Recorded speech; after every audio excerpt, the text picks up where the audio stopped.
Collector का व्यवहार है उसको कोई भी अच्छा नहीं मानेगा, प्रिय व्यवहार था।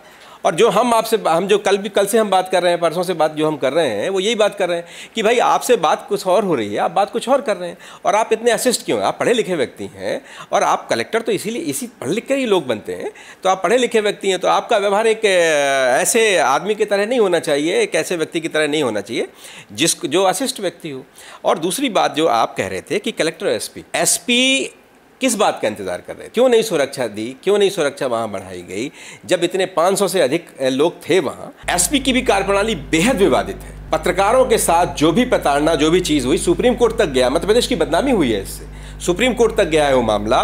और जिस तरह का व्यवहार एसपी का है वो अच्छा तो नहीं माना जा सकता। अब आपस में इस तरह से लड़ने लगे, अगर आप चूहे बिल्ली की तरह आपस में लड़ेंगे और प्रशासन में ये एका नहीं दिखेगा, भाई ठीक है आपके मतभेद हो सकते हैं, बहुत जिलों में हमने काम किया है, कलेक्टर एसपी में बहुत विषयों में मतभेद होते हैं, लेकिन जब प्रशासन की बात आती है, शासन के इकबाल की बात आती है, तो दोनों एक भाषा बोलते हैं, एक तरह खड़े हो जाते हैं। यहाँ तो खड़े ही नहीं हुए। अब कलेक्टर साहब, एसपी साहब कह रहे हैं, ये भी बहुत बचकानी बात है, एसपी साहब कह रहे हैं कि हमारे पास कोई शिकायत नहीं आई इसलिए। अरे स्वमेव ऐसे मामले में निर्णय लिया जाता है, पुलिस कार्रवाई करती है, एफआईआर करती है, और ऐसे मामले में आप इंतजार कर रहे हैं, या तो आप डरे हुए हैं